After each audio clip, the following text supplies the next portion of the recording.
his daily life, Ramana Maharishi exhibited many saintly qualities. Possessing only a simple white loincloth and walking stick, he accepted no special treatment for himself.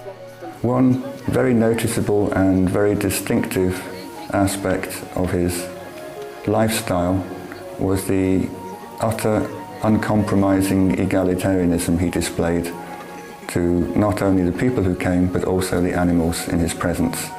With the St. Francis-like ability to commune with animals, squirrels, monkeys and peacocks all seemed to flourish under the loving and protective grace of Bhagwan. Not having the capacity for intellectualization or having any problems with ideas in their head, they just felt a natural, unconditional devotion to him, and he felt that and responded.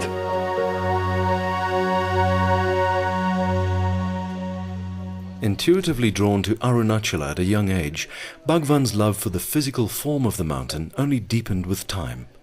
He loved to walk along its slopes and even acknowledged it as his guru. Today, scores of pilgrims perambulate its base as a sacred act of reverence. They, like many saints and seekers through the ages, are mysteriously drawn to this most extraordinary of sacred sites.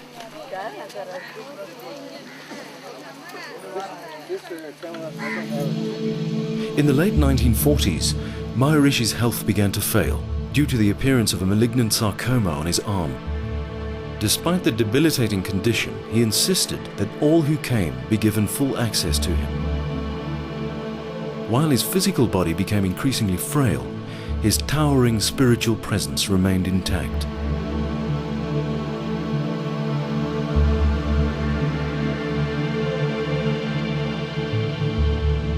During his final days, streams of people filed past his room to catch a last glimpse of the great sage of Arunachala. The Maharishi reassured grieving devotees. While the death of his physical body was imminent, his true formless self remained eternally present. Miraculously, at the final moment of death, thousands witnessed a large comet trail across the night sky and disappear behind the holy mountain.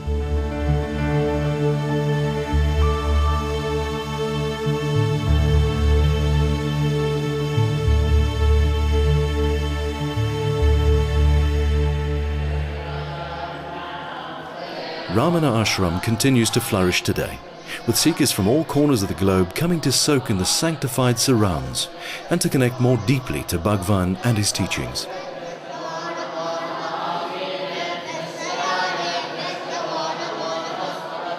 Maharishi's shrine is still said to silently emanate his spiritual aura, and many continue to have the same experience of perfect peace that Ramana radiated in his lifetime.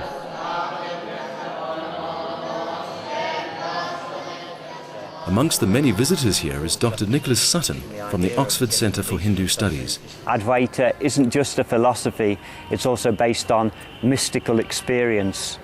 And Ramana Maharshi himself, who was here, he wasn't a philosopher, he was a mystic. He didn't need to explain logically Advaita, but he knew the truth of Advaita because he had experienced it in a mystical experience that he had early in life. Many of Ramana's personal effects are treated as sacrosanct, and original manuscripts of his teachings are carefully preserved with modern state-of-the-art technology.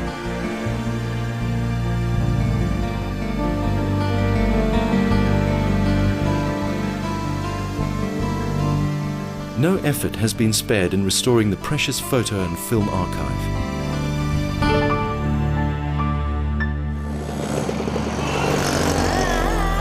Visiting this simple Indian village, it seems as though we've journeyed to the very heart of the world. Images of Ramana abound everywhere, and despite the gradual encroachment of modern modes of living, we appear to have travelled to somewhere truly timeless.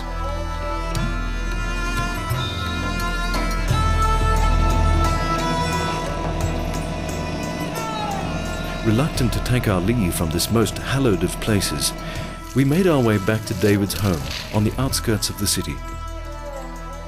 While the main body of David's work as an author consists of the life and teachings of Ramana, over the years it has expanded to include a number of Maharishi's disciples.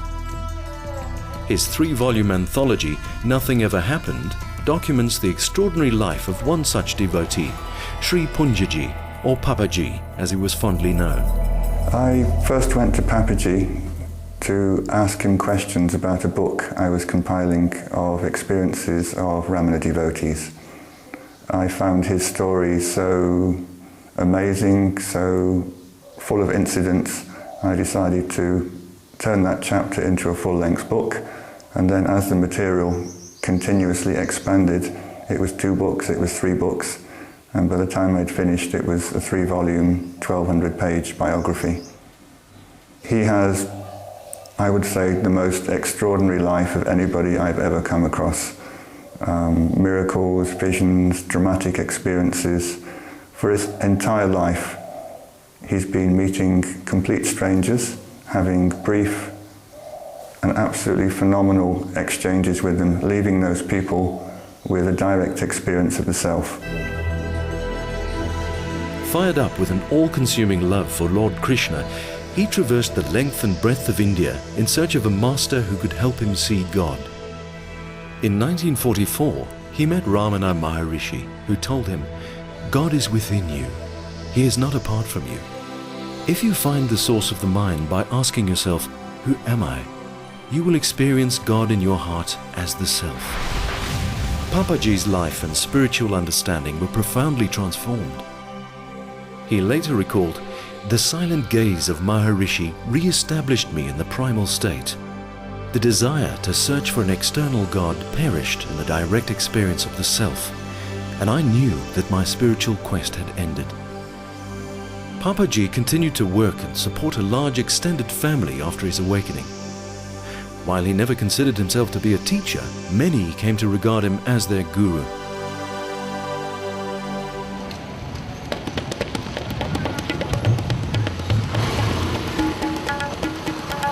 Although Papaji passed away in 1997, we hope that by traveling to his home in the northern city of Lucknow, we'd be able to find out more about his life and to meet some of his family and devotees.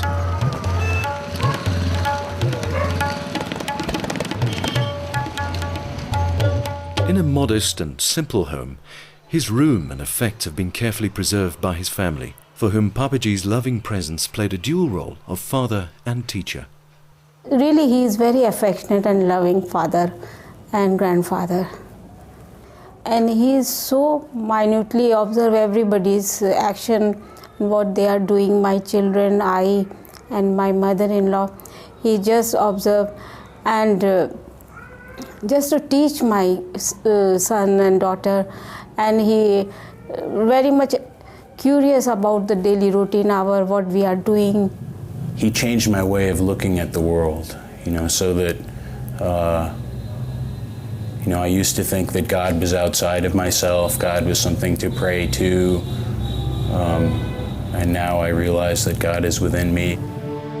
Lovingly called the Lion of Lucknow by his devotees, Papaji's room bears evidence of his deep love for Lord Krishna as a young boy, and for his master later in life.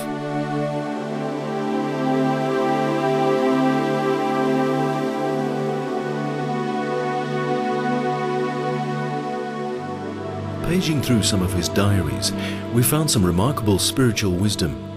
He writes that we are free here and now, and that we need not strive or practice to realize the ever-present self. All that is required is to stop all effort and to simply remain quiet. To quieten the mind is very difficult, and if you could do it, you are free, and that is most happiest occasion of your life.